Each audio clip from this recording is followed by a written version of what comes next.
In this film, I want to talk about sexual dysfunctions, problems sexually in the marriage. Sexual dysfunction can come from a number of areas.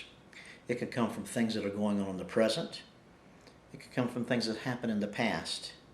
There could be things in the past that you don't even remember that happened to you, such as incest.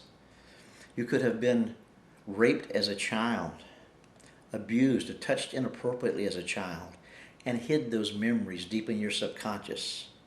And then when you go to have sex, you may freeze when you're touched. You may have a lack of desire. You can't have an orgasm. You might not be able to have an erection. So to resolve these disorders, we would need to go into the past where those memories are located deep in that subconscious and resolve that trauma. If a woman has been with multiple sexual partners, and it's outside of marriage, then each partner she was with, because it is outside of marriage, she feels like something's wrong. She shouldn't have done it, that she's dirty, that she's being used. And that will affect her when she's married, because she'll have a lack of desire, because it's recorded in her mind how to feel, how to think about sex. She will think that she's being used. She'll feel dirty. She'll feel shame. And she may not be able to be properly lubricated or have an orgasm. There could be things going on in the present.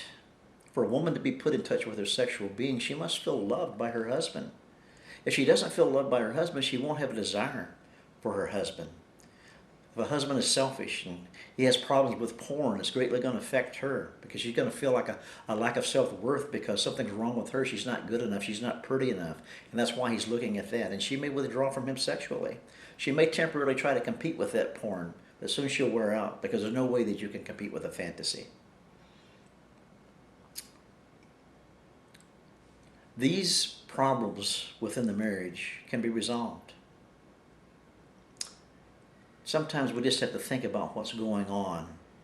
If there's not an agreement between the husband and the wife as to when they're going to have sex, how often they're going to have sex, the time, the date, then he may be trying to have sex with her every chance that he gets, which means that every time he comes over to hug her, hold her, to kiss her, she may withdraw from him, pushing away the very thing that she wants, is emotional intimacy, out of fear that it's all going to lead to sex. So if you're having some of these problems, one of these problems or any of these issues, give us a call. We can help.